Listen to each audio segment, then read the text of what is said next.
दोस्तों, एक थप्पड़ कांड ने पूरे राजस्थान को सुलगा कर रख दिया। देवली उनियारा में एसडीएम अमित कुमार चौधरी को थप्पड़ मारने वाले नरेश मीणा के खिलाफ पुलिस ने हत्या के प्रयास सहित 10 गंभीर धाराओं में मामले दर्ज किए।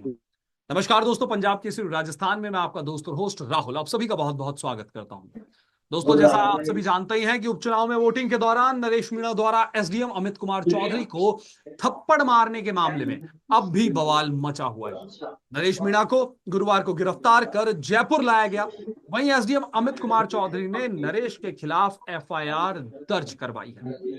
पुलिस ने नरेश के खिलाफ हत्या के प्रयास सहित 10 धाराओं में मुकदमा जो है वो दर्ज किया है।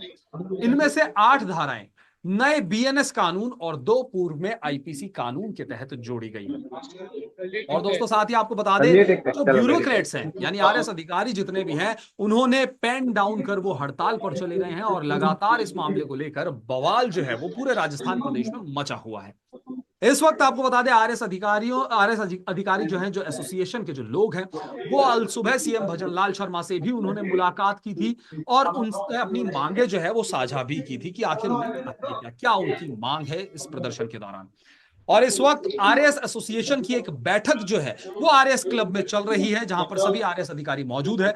हमारे सहयोगी हरिनाम भी इस वक्त वहां पर मौजूद है और उनसे जानने की कोशिश करेंगे कि क्या कुछ स्थिति इस वक्त वहां पर बनी हुई है, क्या कुछ मांगे उनकी हैं अधिकारियों की, ब्यूरोक्रेट्स की। जी हरिनाम, इस वक्त आप मौजूद है आरएस क्लब में, क्या कुछ कहेंगे, क्या स्थितियां जो है इस वक्त वहां बनी हुई है? राहुल, मैं बताना चाहूंगा जिस तरह से आदेश के द्वारा एक धरना प्रदर्शन किया जा रहा था, उसमें देखा गया था कि जब थप्पड़ कांड हुआ था, मानपुर एसडीएम को जब थप्पड़ मारा गया था तो वहां से जब आग उठी, आग उठने के बाद ये देखा गया था जी कि जो आरएस अधिकारी जितने भी थे राजस्थान के, वो सचिवालय के अंदर गांधी प्रतिमा के सामने बैठकर एक दिन का धरना प्रदर्शन किया। वो धरना प्रदर्शन के बाद ये देखा गया जिस तरह से कि वहां पर देखा गया जिस तरह से यानी जो नरेश मीणा ने जो थप्पड़ मारा था अमित चौधरी को, उसको देखते हुए जब ये कांड आगे बढ़ा तो कहीं ना कहीं नरेश मीणा को पकड़ लिया गया था। नरेश मीणा को पकड़ने के बाद ये देखा गया था कि राहुल, मैं दिखाना चाहूंगा यहाँ पे आरएस अधिकारी जिस तरह से आए हुए हैं। आप देख सकते हैं यहाँ पे ये लोग इसमें मीटिंग स्टार्ट हो चुके हैं।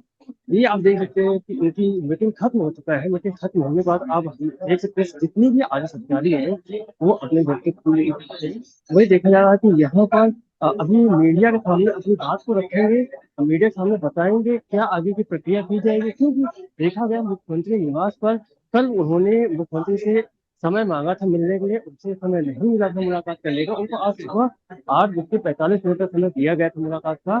तो 8:45 पर आरएस के जितने भी अधिकारी थे, जितने भी कर्मचारी थे, और इसी के अलावा राजस्थान में एक्टिव संगठन, चाहे सचिवालय कर्मचारी हो गए, चाहे रोजगार कर्मचारी संगठन के अध्यक्ष थे, वो सभी उनके साथ जाके मुख्यमंत्री निवास पर मुख्यमंत्री से मुलाकात किया। मुलाकात के बाद, वहां मुलाकात निकलने के बाद उनका आरएस क्लब के अंदर आज हमने देखा था जिस तरह से कार्यक्रम चल रहा था, उसको देखने की बात की जा रही थी। मैं बताना चाहूँ कि अब अभी जो आरएस जो अध्यक्ष है वो आएंगे और मीडिया वालों से मुखातिब होंगे और उनसे बताएंगे हमारे इस मीटिंग में क्या निर्णय लिया गया। मेरी बात है राहुल, यही बताना चाहूंगा जिस तरह से थप्पड़ कांड को लेकर पूरे राजस्थान में जो शोर मचा है, जो शोर गुल हुआ है, उसको देखा गया था राहुल। अभी जिस तरह से मुख्यमंत्री निवास में मुलाकात करके आए, जो इन्होंने जी ज्ञापन दिया, लगता है इस ज्ञापन के द्वारा इनकी जो मांगे हैं वो मांगे इनके द्वारा नहीं हुई। तो कहीं ना कहीं ये भी एक लचर व्यवस्था देखने की बात की जा रही है। आज मतलब आप देखिए सुबह 10 बजे लेके ये करीब 1:30 बजे का टाइम होगा, करीब 3 से 4 घंटा इनका मीटिंग चला। मीटिंग बाद चुकी जो निर्णय लिया गया है। अब इसमें नया फैसला क्या सामने आएगा राहुल, वो के सामने आएगा, देखने को मिलेगा।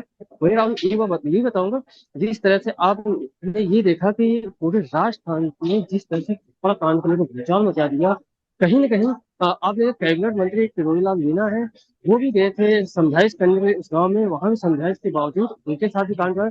इसी में देखा गया दो मीडिया संस्थान के दो पत्रकार थे, उनके ऊपर भी हाथापाई हुआ था। उनको देखने को मिला था राहुल। मैं देखना चाहूंगा ये मीडिया से मुखातिब हो रहे हैं, मैं दिखा जी देते क्या जो एसोसिएशन अध्यक्ष ये क्या कहना चाह रहे हैं, जी ये मैं बिल्कुल हरिनाम। दिखाना चाहता हूँ। ये तो राहुल, मैं ये दिखा रहा हूँ, आप देख सकते हैं कि जिस तरह से ये प्रक्रिया किया जा रहा है मुलाकात का, जिस तरह से क्योंकि सबसे पहले ये हुआ था कि खड़े होकर बैठ देने की बात आती थी, कहीं वो बैठ गए, बैठ उठने के बाद ये मीडिया शुरू हो गई। मैं आपको कहना चाहूंगा राहुल जी, किस तरह से मीडिया के सामने क्या अपनी बातें रखी, क्या पक्ष रखी जाएगी, वो आपको दिखा। जैसा कि आप लोग देख रहे हैं, अभी हमारे राजस्थान प्रशासनिक सेवा परिषद कार्यकारिणी और जो दूसरी हमारी सेवाएं हैं राजस्थान की, जिसमें राजस्थान कर्मचारी संयुक्त महासंघ सचिवालय, कर्मचारी महासंघ, तहसीलदार सेवा संघ, पटवार सेवा संघ, कानून संघ और अन्य जितने भी सरकारी सेवाएं हैं उनके अध्यक्षों के साथ बैठक अभी हमारी समाप्त हुई है।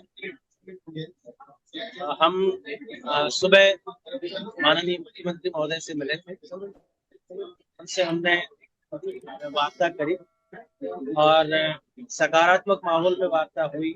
माननीय मुख्यमंत्री महोदय ने हमें मेरे सुना और हमारी जो मुख्य मांगे थी कि एक तो वो जो घटना देवली उनियारा में हुई अमित चौधरी के साथ में, उसका जो अभियोग है कड़ी धाराएं लगा के जल्दी चालान पेश करके कड़ी सजा दिलाए और फील्ड में कार्यरत जो हमारे ऑफिसर्स हैं उनको गनमैन मिले। तीसरी हमारी मुख्य मांग है, जो राजस्थान के समस्त कर्मचारियों की मांग है, ऑफिशियल्स प्रोटेक्शन एक्ट राजस्थान में लागू हो, ताकि राजस्थान का हर कर्मचारी भयमुक्त वातावरण में अपना सरकारी कार्य संपादित करे। इस एक्ट के लिए सारे के सारे कर्मचारी संगठनों के अध्यक्ष और हम लोग एक मंच पे आए हैं और हमने एक समन्वय समिति का गठन किया है, इसमें राजस्थान प्रशासनिक सेवा परिषद इसका नेतृत्व करेगा और सचिवालय कर्मचारी सेवा संघ उनका कोऑर्डिनेशन करेंगे और सभी सेवाओं के जो संघ है उनके अध्यक्ष उस कमेटी के सदस्य होंगे। इस प्रकार हमने एक कोऑर्डिनेशन कमेटी बनाई है। हमने ये विचार या इस बैठक में रखा है कि ऑफिशियल्स प्रोटेक्शन एक्ट का मसौदा तैयार करके हम सरकार को प्रस्तुत करेंगे और जल्द से जल्द हम लागू करवाने की मांग करेंगे। तब तक हमारे तात्कालिक जो मांग है वो ये है कि सभी एसडीएम, एडीएम और अन्य राजस्थान प्रशासनिक सेवा के अधिकारी जो क्रूशियल ड्यूटीज करते हैं उनको पीएसओ यानी गनमैन मिल जाए। माननीय मुख्यमंत्री महोदय ने भी इस मांग को सुना और सकारात्मक उनका रूप था कि जल्दी करने की बात करी। उन्होंने सरकारी प्रक्रियाएं होती है, हम आज समय मांगेंगे, आज दिन कल हम माननीय मुख्यमंत्री महोदय के अध्यक्ष महोदय से समय मांगेंगे, वो हमको समय देंगे तो मैं हम उनसे मिलके और हमारी इस बैठक के बाद में जो हमारी डिमांड्स उनको जल्दी पूरा करवाने हेतु उनसे आग्रह करेंगे। जितना जल्दी पूरा हो जाए तो बहुत अच्छी बात है, अन्यथा हम एक महीने बाद यानी कि 16 दिसंबर, एक माह बाद 30 दिन बाद 16 दिसंबर को फिर मिलेंगे यहाँ पर राजस्थान प्रशासनिक सेवा परिषद कार्यकारिणी और जो हमारे अनुषंगी कर्मचारी संगठन है उनके सभी अध्यक्ष मिलेंगे, फिर बैठक करेंगे और हमारी मांगे पूरी नहीं होती है तो फिर हमने ये निर्णय किया है कि हम फिर कार्य बहिष्कार। अभी हड़ताल खत्म है सर, आज हड़ताल खत्म है। आज हम घोषणा कर रहे हैं कि आज से 30 दिन के भीतर हमारा काम हो जाए तो बहुत अच्छी बात है। 30 दिन बाद हम वापस कार्य बहिष्कार करेंगे। आज हम क्योंकि जनता से जुड़े हुए हम अधिकारी हैं और गाँव में शहरों में जनता हम पे डिपेंड रहती है, हम नहीं चाहते कि किसी गरीब का कोई काम रुके और किसी गरीब को परेशान होना पड़े, किसी किसान को परेशान होना पड़े, किसी भी व्यक्ति को, व्यापारी को भी परेशान नहीं होना पड़े।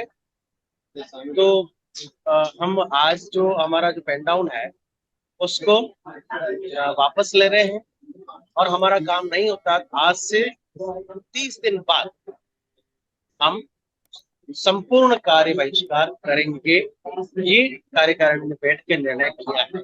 तो ये थे महावीर खराड़ी, आरएएस एसोसिएशन के अध्यक्ष, जिन्होंने बताया कि आरएएस अधिकारियों की जो ब्यूरोक्रेट्स की पेन डाउन की हड़ताल जो है चल रही थी वो अब खत्म हो गई है। हमारे सहयोगी हरिनाम जो है वहां पर आरएएस क्लब में मौजूद थे और पर्पल की अपडेट हमें लगातार पहुंचा रहे हैं। और जैसा कि इन्होंने बात रखी कि अब जो हड़ताल है वो आखिरकार बंद कर दी गई है, अब हड़ताल जो है वापस ले ली गई है। लेकिन अगर जो मांगे हैं, जो मुख्य रूप से 3 जो मांगे इन्होंने बताई, जो इन्होंने सीएम भजनलाल साहब राहुल आगे और भी बता रहे, एक दूसरे अधिकारी उनसे भी हम बात करने की कोशिश करते हैं, वो क्या कहते हैं। जी हरिनाम।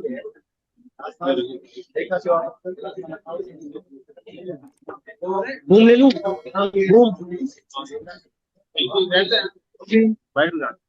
निर्णय करेगी राजस्थान प्रशासनिक सेवा परिषद पूरी तरह से साथ है, और हम पूरे की पूरी जो घटनाक्रम है उसकी राजस्थान अकाउंट सीरीज के 11,000 के करीब कर्मचारी हैं, अधिकारी हैं, वो निंदा करते हैं और हम इस घटना की निंदा करते हुए पूरी तरह से साथ हैं।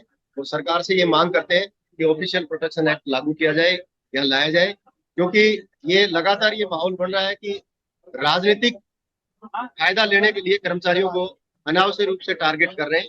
ये परंपरा अच्छी नहीं है। राजस्थान एक बहुत ही समृद्ध और अच्छा राज्य है, इसमें हमेशा से शांतिप्रिय तरीके से प्रशासन का अपना एक बड़ा देश में नाम है। राजस्थान अकाउंट सर्विस एसोसिएशन की तरफ से हम ये सार्वजनिक रूप से ये कहना चाह रहे हैं,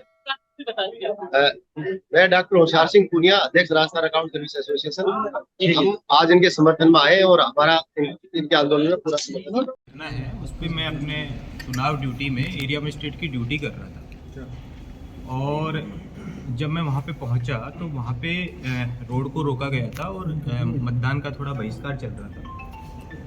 तो क्योंकि मैं अपनी प्रशासनिक ड्यूटीज़ पे था और चुनाव आयोग के और जो माननीय मेरे जो सीनियर अधिकारी हैं, जो उनके ऑन रिकॉर्ड जो हमारी सरकारी ड्यूटी होती है, हम उसी की पूर्ति वहाँ पे कर रहे थे। तो निजी तो इसमें कोई किसी प्रकार के मेरे विचार हो ही नहीं सकते, तो हमने वहाँ पे अपनी एक राजकीय कर्तव्य की पूर्ति की। सर, एक सवाल ये उठता है कि जिस वक्त घटनाक्रम हुआ, क्योंकि आप ऑन ड्यूटी थे और जो थप्पड़ मारा है कतई न्यायोचित नहीं माना जाता, इमीडिएटली उसको अरेस्ट क्यों नहीं किया? हाँ, इमीडिएट जो अरेस्ट करने की जो एक जो प्रक्रिया रहती है, क्योंकि आपने देखा होगा कि नरेश जी इसमें खुद एक चुनाव लड़ रहे थे वहीं से, तो ये एक सामान्य प्रशासनिक एक व्यवस्था है कि अगर कोई चुनाव लड़ रहा है तो उसमें एक उनकी कोशिश रहती है कि वो अपना जो पूरा जो पोल का जो टाइम है उसको वो अच्छे से यूटिलाइज करें और अपना उनको एक फेयर चांस मिले। तो जहाँ तक जो प्रशासनिक व्यवस्था रही उसमें यही एक कोशिश रही कि वो 6 बजे जब चुनाव पूरा खत्म हो जाए। और एक दूसरी समस्या ये भी रहती है कि क्योंकि प्रशासन का जो मेन और जो हमारे पूरी मशीनरी का जो मेन उद्देश्य था वो कहीं ना कहीं केवल चुनाव को शांतिपूर्ण ढंग से क्योंकि आपने देखा कि जो भी उसमें जो न्यायिक कार्रवाई है वो तो उसके बाद भी जस्ट हुई, लेकिन एक सब पहला प्रयास प्रशासन का ये था कि चुनाव शांतिपूर्ण संपन्न, जो कि आपने देखा कि एक शांतिपूर्ण संपन्न हुआ। लोगों का कहना है कि धरना पे बैठे थे, उनकी सिर्फ इतनी डिमांड थी कि भाई डीएम या एसपी आ जाए, हम उनको ज्ञापन दे देते, बात खत्म हो जाती। तो प्रशासन स्तर पर इस पर चर्चा नहीं की कि कम से कम आई जाती तो ये विवाद ना उठता। अभी हमारे जो मजिस्ट्रेट महोदय हैं उन्होंने भी एक ये बात को रखा है, क्योंकि आपको ध्यान होगा कि विधानसभा में करीबन 300 बूथ होते हैं और ये बात कहीं से भी आ सकती है कि वहाँ पे जिला मजिस्ट्रेट साहब और एसपी साहब वहाँ पहुँचे, तो ये संभव भी नहीं हो पाता है कि क्योंकि आपको मैं बताना चाहूँगा कि हमें लगभग हम 10 आरएएस अधिकारी उस विधानसभा में काम कर रहे थे, जिसमें 7 एरिया मजिस्ट्रेट के रूप में काम कर रहे थे, इसके अलावा आरओ, एआरओ और पूरी जिला मशीनरी उसमें। तो वो हमारे जो कलेक्टर मैडम है उन्हीं के निर्देशन में ही वहाँ पे काम होता है, तो उनकी अपनी बहुत सारी जिम्मेदारियां होती हैं, तो वो व्यक्तिगत। बहुत बहुत शुक्रिया हरिनाम जी। तो ये थे हमारे सहयोगी हरिनाम जो इस वक्त ग्राउंड लेवल पर मौजूद हैं और जहां पर आरएएस अधिकारियों की और आरएएस एसोसिएशन के साथ राजस्थान अकाउंट्स एसोसिएशन की जो बैठक है वो चल रही थी। क्योंकि आपको बता दें आरएएस एसोसिएशन जो है उन्हें राजस्थान अकाउंट्स एसोसिएशन का भी समर्थन मिल गया। उनकी इस हड़ताल को पेन डाउन हड़ताल ही इन्होंने कर रखी थी। हालांकि जैसी बातें अब निकलकर सामने आई, अभी आप लोगों ने सुना आरएएस एसोसिएशन के अध्यक्ष महावीर खराड़ी को, उनका यह कहना है कि पेन डाउन से आम जनता को काफी दिक्कतों का सामना करना पड़ता है, तो इस वजह से इन्होंने अपनी हड़ताल जो है ये वापस ले ली गई है। हालांकि 3 मुख्य मांगे जो इन्होंने रखी है सरकार के आगे वो है अभियुक्त को कड़ी से कड़ी सजा दी जाए, साथ ही साथ फील्ड में जो कार्यरत अधिकारी हैं उन्हें गनमैन जो है वो प्रोवाइड किया जाए और साथ में ऑफिशियल प्रोटेक्शन एक्ट जो है वो राजस्थान में लागू किया जाए। तो ये कुछ मांगे हैं जो मुख्य रूप से इन्होंने सीएम भजनलाल शर्मा के सामने जो है ब्यूरोक्रेट्स ने रखी है अपनी इन मांगों को। और आज ये हड़ताल जो पेन डाउन हड़ताल जो चल रही थी ब्यूरोक्रेट्स की वो उन्होंने वापस ले ली है। हालांकि 30 दिन का समय जो है वो भी इन्होंने दिया है कि अगले 30 दिन में अगर उनकी मांगे जो है वो नहीं मानी गई तो संपूर्ण रूप से बहिष्कार जो है वो किया जाएगा ब्यूरोक्रेट्स की तरफ से। तो ये तमाम अपडेट्स जो है लगातार हमारे सहयोगी हरिनाम जो है जुड़े हुए थे, हम तक पहुंचा रहे थे। और फिलहाल के लिए इस वीडियो में इतना ही। मुझे और हमारे सहयोगी हरिनाम को दीजिए इजाजत। नमस्कार।